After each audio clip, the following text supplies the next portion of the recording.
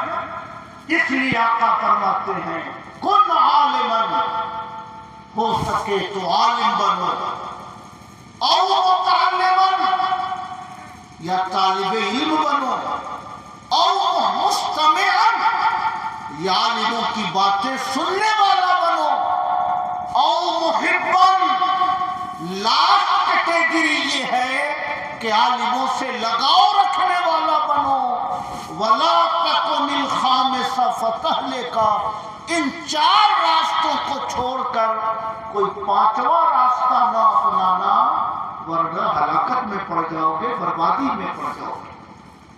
سمجھ رہے ہیں؟ میں نے آپ کو 5-6 مسئلے سکھائے۔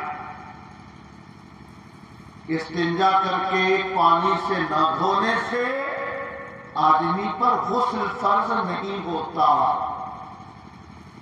ایک مسئلہ۔ اگر کپڑے پر گود میں بچہ پیشاب کر دے تو کپڑے کو دھو لیجئے، ران کو پیر کے اس حصے کو دھو لیجئے، وضو کر کے نماز پڑھیے۔ بدن پر بچہ پیشاب کر دے تو اس سے غسل فرض نہیں ہوتا۔ چادر پر بچہ پیشاب کر دے تو جتنے حصے پہ اس نے پیشاب کیا اتنے حصے کو دھو دیجئے، چادر پاک ہو جاتی ہے۔ آنگن میں کمرے میں بچہ پیشاب کر دے تو اس پہ پانی ڈال کر دور تک نہ پھیلائیے، جتنے حصے پہ پیشاب لگا ہے اتنے حصے میں دھوپ کی وجہ سے پیشاب سوکھ جائے تو وہ زمین پاک ہو جاتی ہے۔ کوئی خاتون ناپاکی کی حالت میں بھی بزرگان دین کے ایصال ثواب کی شیرینی بنا سکتی ہے۔ جانوروں کو ذبح کرنا یہ مردوں کے لیے بھی جائز ہے اور عورتوں کے لیے بھی جائز ہے۔ مرد پاک ہو تب بھی ذبح کر سکتا ہے، ناپاک ہو تب بھی ذبح کر سکتا ہے، اسی طرح عورت پاک ہو تب بھی ذبح کر سکتی ہے، ناپاک ہو تب بھی ذبح کر سکتی ہے۔ بسم اللہ اللہ اکبر پڑھ کر کوئی بھی ایمان والا جانور ذبح کر سکتا ہے، اور اگر غلطی سے گردن کٹ کے الگ بھی ہو جائے تب بھی اس سے جانور حرام نہیں ہوتا ہے۔ یہ میں نے 5-7 مسئلے آپ کو سکھائے۔ میں دعا کرتا ہوں کہ اللہ پاک اس مجلس کو اپنے کرم سے قبول فرمائے، اور بڑے ہی ذوق و شوق سے حالی جناب احتشام الحسن صاحب، ماسٹر امین صاحب، ماسٹر معین صاحب، یہ بھائیوں نے محمد شمشیر صاحب اور ان کے اہل خانہ نے اتنی عظیم الشان مجلس کا اہتمام کیا۔ اللہ پاک ان سارے بھائیوں کو جزائے خیر عطا فرمائے، اور جس بچے کے سلسلے میں یہ مجلس منعقد ہوئی اللہ پاک اس بچے کو بھی صحت، عافیت، ایمان اور عمل خیر کے ساتھ شاد و آباد فرمائے۔ اور میں سارے عوام کا، علماء کا شکر گزار ہوں کہ آپ حضرات نے چند باتیں میری سماعت کی۔ اللہ پاک اسے ہم سب کے لیے ذخیرہ آخرت بنائے۔ وما علینا الا البلاغ۔ کھڑے ہو کر سلام و سلام پیش کیجیے۔